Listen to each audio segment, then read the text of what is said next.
Welcome. एक बार मैं फिर से आप सभी लोगों का स्वागत करता हूं आपके अपने यूट्यूब चैनल राजन क्लासेस में। जी हाँ बच्चों, तो आज के इस वीडियो में 12th प्रैक्टिकल एग्जाम को लेकर के 2025 बायोलॉजी आप देख रहे हैं। बहुत जल्दी मैं आपके कमेंट के अनुसार बायोलॉजी का वीडियो भी लेके उपस्थित हो चुका हूं। मैंने फिजिक्स, केमिस्ट्री और बायो तीनों के प्रैक्टिकल से रिलेटेड चार्ट पेपर में क्या बनाएं या फिर क्या बनाना चाहिए, इस टॉपिक के ऊपर मैंने तीनों विषय जितने प्रैक्टिकल के नंबर होते हैं सभी के वीडियो बना दिए हैं।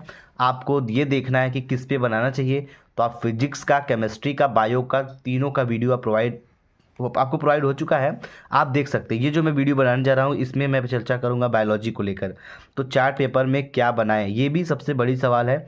तो 30 नंबर पूरा मिल जाए आपको, तो ऐसा क्या बनाना है। देखिए, जीव विज्ञान में मैं आपको सारा टॉपिक बताऊंगा। आपको किस पे बनाना चाहिए, किस पे नहीं बनाना चाहिए, ये आपके ऊपर डिपेंड करता है। जैसे मैंने पहला टॉपिक आपको बता दिया, पुष्प की संरचना। जी हाँ बच्चा, जैसे पुष्प की संरचना क्या होती है, कैसे होता है, उसमें क्या क्या क्रियाविधियाँ होती हैं, सभी के बारे में आपको चित्र के साथ व्याख्या बताना है। ठीक है। उसके बाद हमारा नेक्स्ट टॉपिक जो है वो है आपका नर जनन। कौन सा है बच्चा? नर जनन तंत्र। नर जनन तंत्र क्या होता है, इसका चित्र बनाइएगा। इसके काफ़ी अच्छे से इसके बारे में नॉलेज भी आप ले लीजिएगा, ताकि एग्जामिनर यदि आपसे प्रश्न पूछे तो आप हिचकिचाए ना बिल्कुल भी। ठीक है। तो जितने भी टॉपिक मैं आपको बताते जा रहा हूँ, आप इन टॉपिक में से किसी एक टॉपिक के ऊपर आप अपना तैयार कर सकते हैं। अगला टॉपिक है हमारा मादा जनन तंत्र। मादा जनन तंत्र। तो जो मादा जनन तंत्र होता है ये भी आप अपने चार्ट पेपर पे बना सकते हैं। अगला है आपका शुक्राणु की संरचना। शुक्राणु की संरचना क्या होती है, इसके ऊपर भी एक प्रैक्टिकल के लिए आप अपने चार्ट पेपर पे तैयार कर सकते हैं। और भी एक टॉपिक मेरे सामने है, डीएनए की संरचना। डीएनए की संरचना किस तरह होती है, इसका पूरा नाम क्या होता है, डीएनए होता क्या है। ठीक है। ये सभी तरह तरह के घुमा फिरा के प्रश्न जो भी किए जाएंगे, आपको सभी प्रश्नों का उत्तर एकदम सही सही देना है। तो मैं आपको यही सजेस्ट करूंगा कि आप ये इस टॉपिक पे बना लीजिए।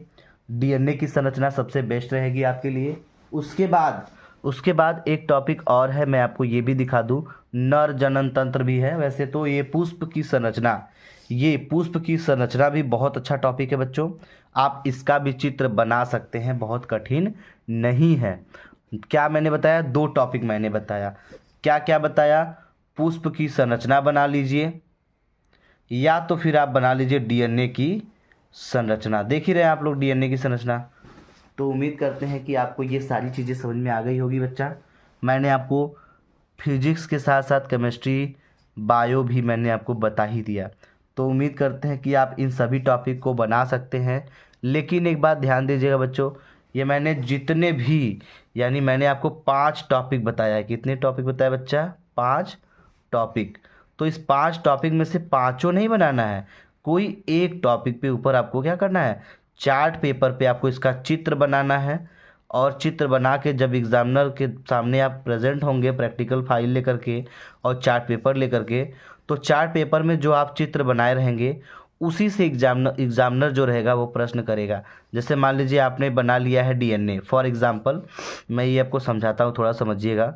फॉर एग्जांपल मान लीजिए आपने बना लिया डीएनए, तो सबसे पूछेगा बाबू बताओ कि डीएनए होता क्या है। तो आप इसके बारे में बताइएगा डीएनए क्या होता है।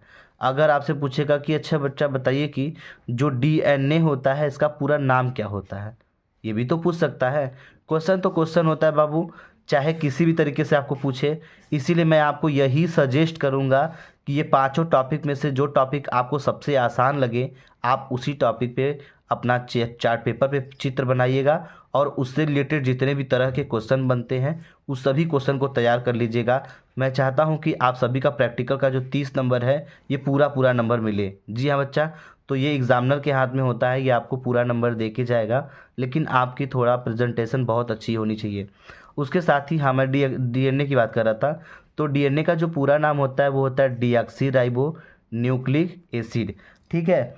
तो ये टॉपिक है, मैं आपको बता दिया थोड़ा सा। यदि आपको ये भी कन्फ्यूज़न है कि सर कैसे होना चाहिए या किस तरह से होना चाहिए, तो कोई भी यदि टॉपिक आप सेलेक्ट करते हैं, पहली बात ध्यान दीजिए, यदि कोई टॉपिक आपने सेलेक्ट कर रखी है, आपको ये नहीं समझ में आ रहा है कि कितने प्रश्न किस तरीके से पूछे जाएंगे, तो आप हमें कमेंट करिएगा। मैं आपको एक एक करके हर टॉपिक के ऊपर क्या करूँगा, जितने भी तरह से क्वेश्चन बन सकेंगे मैं आपको हर तरह के क्वेश्चन बना करके उसका सॉल्यूशन के साथ वीडियो आपको प्रोवाइड करा दूंगा। ठीक है बच्चा, तो उम्मीद करते हैं कि आपको ये सारी जानकारी समझ के बहुत अच्छी लगी होगी।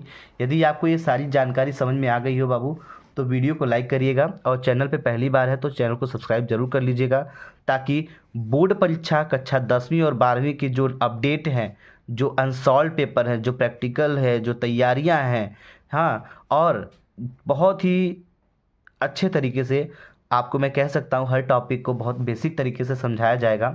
यदि आपको कोई डाउट है तो आप हमें कमेंट कर लीजिएगा।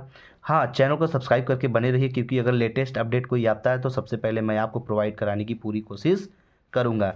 जी हाँ बच्चों, एक चीज़ और बोलना चाहूँगा मैं कि बोर्ड परीक्षा, ध्यान दीजिएगा, बोर्ड परीक्षा तक पूरी की पूरी विषय जो है, चाहे वो 10th वालों के लिए हो, चाहे वो 12th वालों के लिए हो, 10th वालों के लिए 6 विषय, 12th वालों के लिए 5 विषय के इम्पोर्टेंट प्रश्न हमेशा आपको मिलते रहेंगे। ठीक है बच्चों, चलिए, जय हिंद, जय भारत।